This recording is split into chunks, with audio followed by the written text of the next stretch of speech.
नीतीश, जरा ये बताइए, चूंकि बिहार चुनाव में हमने देखा है महिलाओं की भागीदारी क्या रही है। 71% महिलाएं अपने घरों से निकली, वोट किया और ये अपने आप में बड़ी बात थी।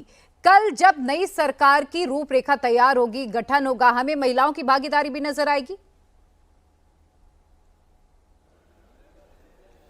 जी हाँ, ये उम्मीद की जा रही है और इस बात की चर्चा महिला विधायकों के बीच भी है। मैंने कई महिला विधायकों से बात की तो हर किसी की जुबान पर इस बात की चर्चा है और स्वाभाविक भी है, क्योंकि ये साफ तौर पर दिखा है इस चुनाव में कि महिला वोटरों की बड़ी अहम भूमिका रही है।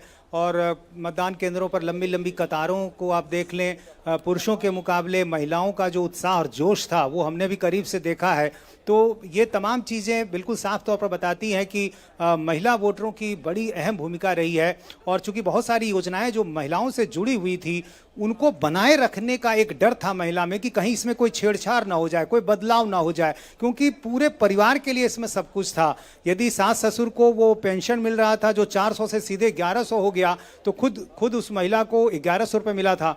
बेटी को +2 करने पर यहाँ 25,000 रुपये दिए जाते हैं, ग्रेजुएशन करने पर 50,000 दिया जाता है। जो बेरोजगार युवक है उसको 1 साल तक 1,000 रुपया दिया जाना है। तो पूरे परिवार के हर मेंबर के लिए जो चीज़ें सुविधा मिल रही थी उसमें कोई बदलाव ना हो जाए, इसका डर था महिलाओं में।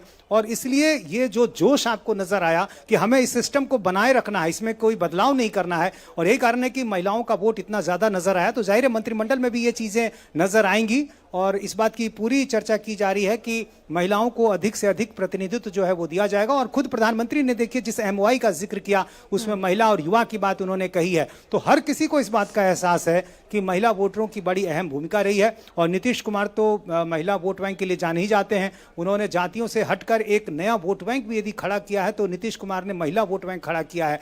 तो ऐसी स्थिति में जाहिर है वो चीज़ें नजर आएंगी। इससे पहले भी उन्होंने अपने मंत्रिमंडल में कई महिलाओं को जगह दी है, लेकिन इस बार माना जा रहा है कि पहले से और बेहतर होगा। प्रिया, बिल्कुल, मैं आप ही की बात को आगे बढ़ाते हुए राजेश के पास चलती हूँ। राजेश, जिस तरीके से भी नीतीश जिक्र भी इस बात का कर रहे थे कि जो कदम उठाए, जो घोषणाएं चुनाव के पहले नीतीश कुमार ने की, क्या उन्होंने संजीवनी का काम किया? चाहे वो महिलाओं के खाते में 10,000 रुपए जाना हो, युवाओं को साधा, वृद्धों को साधा, सफाई कर्मियों को, हर एक तरीके से उन्होंने कोशिश की कि कोई भी वंचित ना रहे, सबको कुछ ना कुछ दिया जाए, और घोषणाएं भी हुई। और क्या उसी का असर ये नजर आया कि इतनी बम्पर जीत हुई और कल एक पॉलिटिकल मेगा शो हम देखेंगे पटना के भीतर?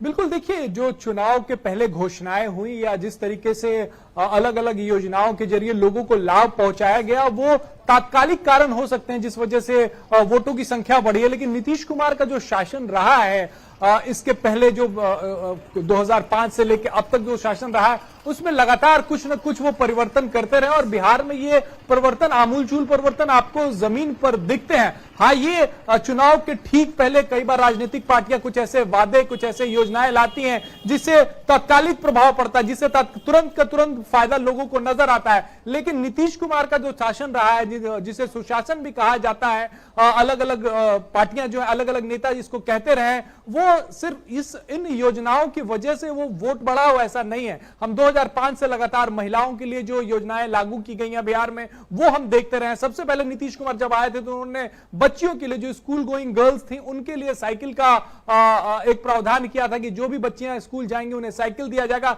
ये तब के जमाने में बड़ा हिट रहा था और इसकी बड़ी चर्चा हुआ करती थी उस जमाने में।